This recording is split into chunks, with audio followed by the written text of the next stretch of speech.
Aujourd'hui, on va regarder quelques jeux vidéo qui pourraient nous aider à apprendre un peu plus sur l'histoire puis sur la science humaine. Certains de ces jeux vont vous donner des concepts de base, d'autres jeux vont regarder un peu le côté de l'histoire et un peu revivre l'histoire par certaines campagnes et des choses intéressantes. Alors, qu'est-ce qu'on va faire? On va découvrir 3 jeux cette semaine. Le premier, c'est Civilization numéro 6. Le deuxième, on va regarder Age of Empires 2. Et le troisième, un jeu un peu moins connu, Crusader Kings 2. Alors, ces 3 jeux-là touchent le programme de sciences humaines de la Saskatchewan. Et ce sont des jeux que vous pouvez essayer à la maison si ça vous intéresse. Un jeu qu'on peut aussi regarder pour l'histoire ou les sciences humaines, c'est le jeu Civilization 6. Ici, qu'est-ce qu'on peut faire? Donc, avec Civilization 6, on peut jouer différentes choses et aussi jouer des scénarios historiques et découvrir des civilisations qui existent. Alors ici, j'ai plusieurs scénarios. Donc, on a un scénario sur les conquêtes d'Alexandre le Grand. Vous avez ici une civilisation aussi qui part du Nil, donc de l'Égypte que vous avez vu dernièrement. Vous avez plusieurs autres choses aussi donc qui se passent un peu partout, donc les Vikings. Il y a aussi quelque chose sur l'océan Indien, donc la région de l'Inde, la vallée de l'Indus. Ça peut être intéressant aussi pour ceux et celles qui veulent découvrir des choses. Le jeu comme tel, ici, qu'on peut avoir, il y a plusieurs interfaces. Donc, on peut développer une ville d'une façon, et à partir d'un état, en faisant, si tu veux, la guerre. Comme ici, je peux aller faire la guerre à cette unité ici, qui se trouve là, donc son camp. Donc, la ville d'Athènes. Alors ça, c'est vraiment le scénario d'Alexandre le Grand qui a essayé de créer l'empire, un empire macédonien, donc à partir de la civilisation grecque.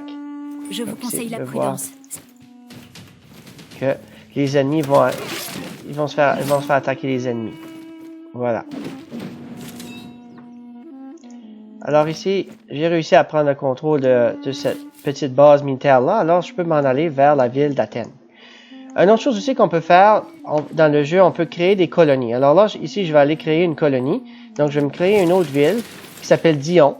On va créer cette ville-là un petit peu plus proche de la frontière ici. Alors ça, avec ces villes-là, je peux créer des unités. Donc, je peux choisir la production et créer des colons pour coloniser une autre région, pour étendre mon empire. Je peux aussi regarder à des unités ou même à des bâtiments pour me donner des bonus importants. Alors, je vais construire un char ici. Ça, c'est un général. Alors ici, je peux attaquer avec eux autres. La ville ici, je vais construire un campement juste là pour protéger. On a aussi plusieurs choses dans le jeu aussi que je vais vous montrer dans un moment. Alors, là, ça peut vous donner une autre idée de qu'est-ce qu'on peut faire dans un jeu de civilisation. Donc, on peut jouer différentes civilisations aussi, puis pas nécessairement un scénario. Donc ici, j'ai recréé la civilisation canadienne. Donc, vous voyez voir qu'Ottawa est au centre, mais Toronto est pas du tout dans la même place que elle devrait l'être présentement. Donc, si vous êtes déjà là à Toronto, il n'y a pas de désert entre Toronto et Winnipeg. Et ici, vous voyez que relativement, Toronto et Winnipeg sont quand même assez proches d'Ottawa, toutes les deux. Et Hamilton aussi. Alors, c'est pas vraiment réaliste. Même chose pour Saint John ici, qui est un petit peu pas mal proche de Winnipeg, et c'est pas le cas. Et Winnipeg, c'est pas un port de mer. Mais vous voyez un peu, donc vous pouvez créer vous-même votre propre ville. Et aussi, vous avez toutes les choses, donc on peut interagir avec les autres nations. Comme par exemple, si je clique ici, je peux faire des échanges avec les États-Unis. Je peux même essayer de me faire ami avec eux autres. Mais ils sont pas intéressés. Et ça, c'est pas M. Trump, mais M. Theodore Roosevelt. Donc, c'est des gens ça fait longtemps qu'ils existent. Je peux créer des ambassades, je peux même les dénoncer, je peux même faire la guerre. Ici, là, je peux pas, là, pour le moment, j'ai pas de raison, mais je pourrais avoir une guerre avec les États-Unis, puis possiblement même gagner la guerre.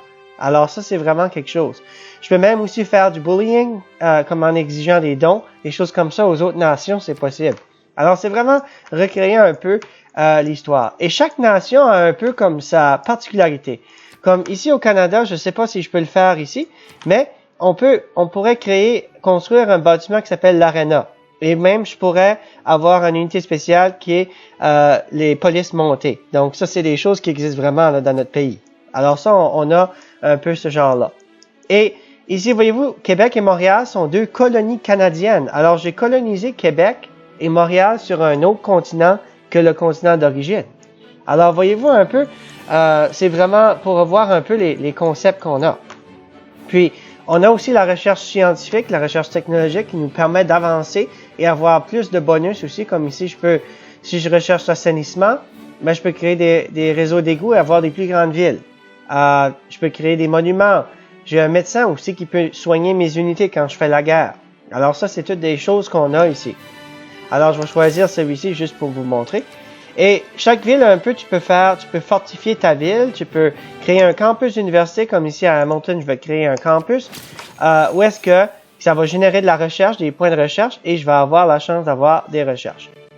J'ai aussi des dogmes qu'on appelle ici, et ça, c'est un peu comme des choses qu'on recherche pour la vision du monde. Donc ici, tu peux avoir des bonus, mais tu recherches des éléments, des paradigmes. Si tu veux, on a vu ça la semaine dernière, les paradigmes.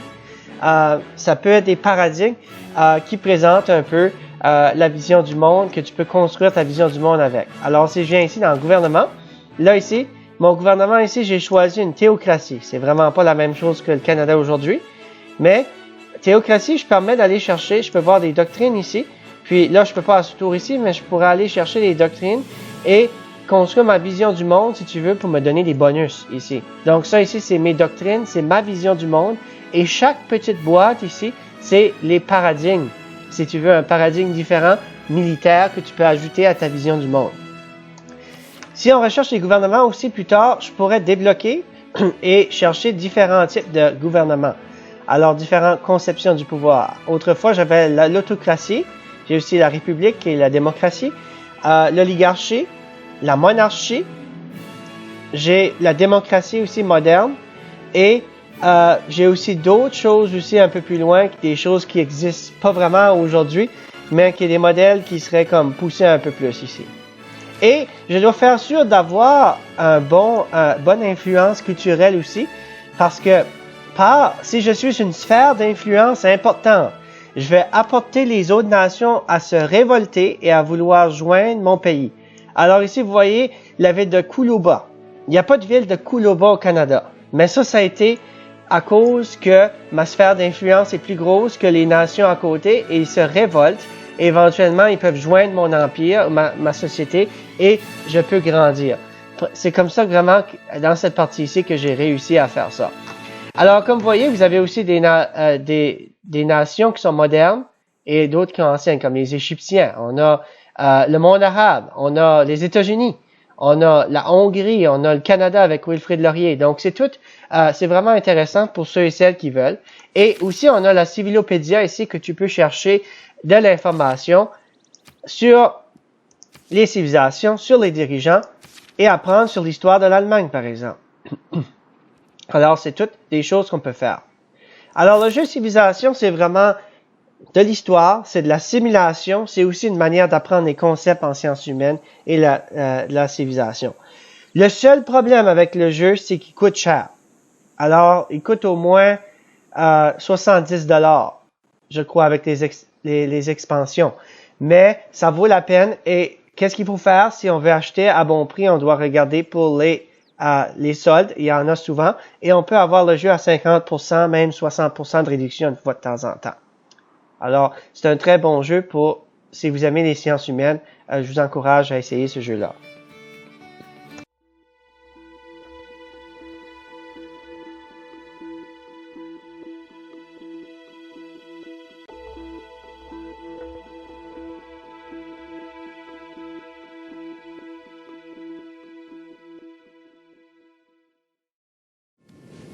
Là, maintenant, on va regarder un autre jeu qui est vraiment intéressant pour les gens qui aiment l'histoire et les sciences humaines. Donc ça, qu'on va regarder, c'est le jeu Age of Empires numéro 2.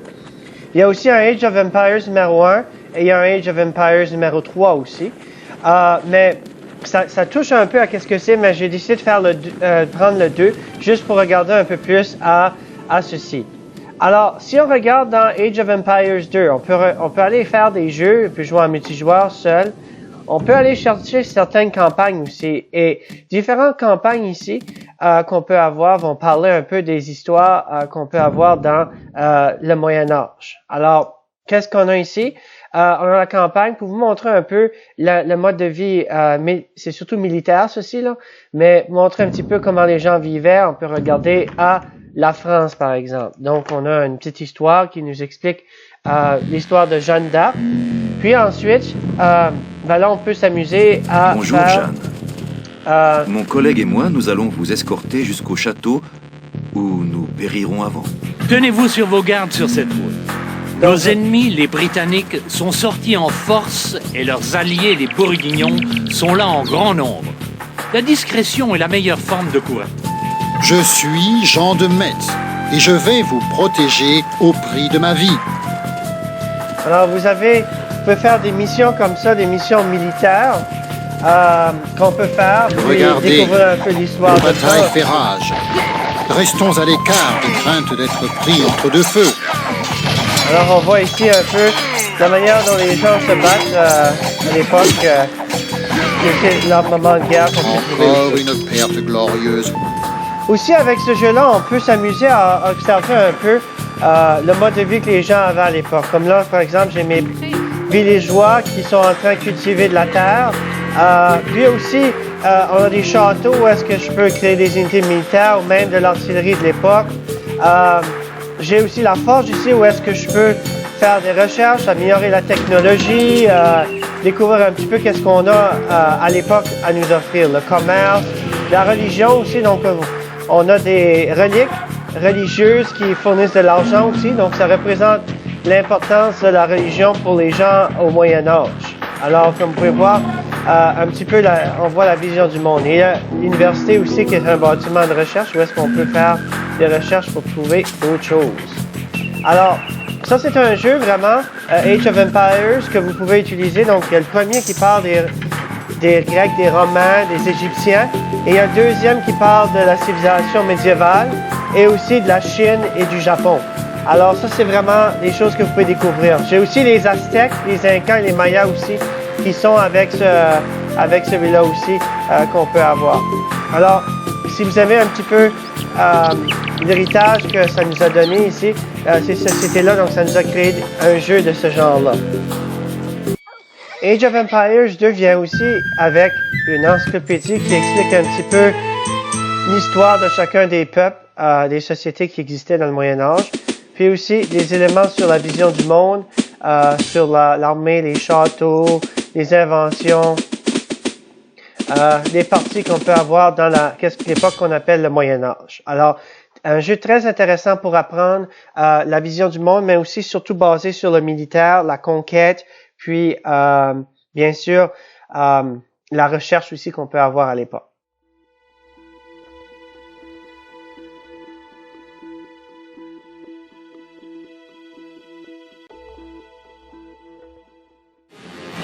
Un autre jeu qu'on peut regarder aussi pour parler de l'histoire ou des sciences humaines, c'est le jeu Crusader King 2.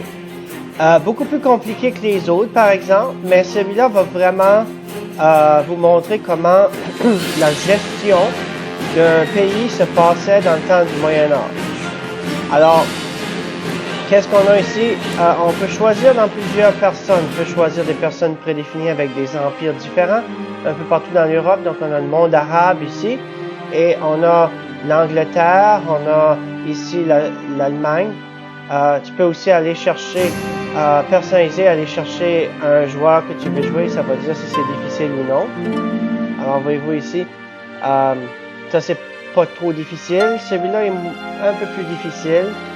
Donc, on peut choisir différentes personnes pour voir comment ça va aller.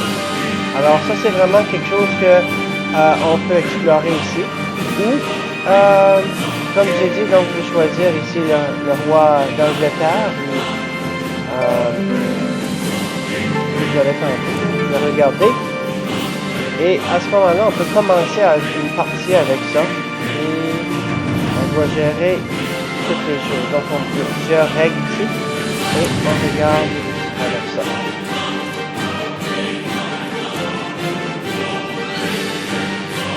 C'est un jeu un peu difficile parce que beaucoup de choses qui vont se passer là-dedans, c'est de la gestion.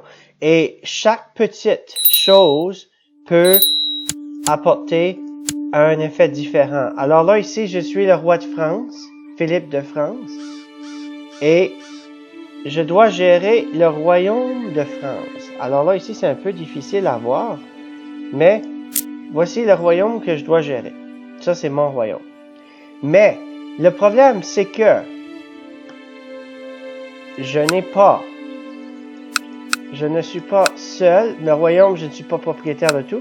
J'ai des vassaux. Et les vassaux, c'est des comtes, comme Richard de Évreux ici. Et je dois faire sûr que je le mets pas en colère. Parce que lui peut décider de se révolter, puis aller joindre un de mes ennemis. Comme ici, le comte-duché de Bretagne, le petit royaume de Bretagne. Je pourrais avoir ce monsieur ici décider de joindre ce monsieur-là. OK? Alors, c'est comme toutes les provinces, toutes les régions, et chaque région est un peu indépendante, mais elle doit fidélité à un roi. Et mon armée que j'ai, ma flotte, une partie, ça vient de l'armée des gens locaux qui vont me donner un peu d'aide avec ça. Alors, c'est très important de comprendre ici. Donc, vous pouvez voir, ici, on voit un peu les cultures. Donc, ça, c'est la culture française. Vous pouvez avoir les duchés et tout ça. Et ça vous donne une idée un peu qu'est-ce que c'est. Donc, vous avez le risque de révolte. Vous devez gérer ça. Quand c'est plus vert, c'est correct, mais quand ça commence à être rouge, il faut faire attention. Beaucoup de micro-gestion là-dedans, beaucoup de choses. Mais on apprend beaucoup sur le système féodal. Et pour ceux et celles qui ne savent pas c'est quoi le système féodal, c'est quelque chose qu'on va voir un peu plus tard dans le cours. Mais ça vous donne une bonne idée comment ça fonctionne, ça aussi. Alors, pour ceux et celles qui aiment beaucoup la micro-gestion, micromanagement, ça c'est un jeu, Crusader King 2, c'est un jeu pour vous.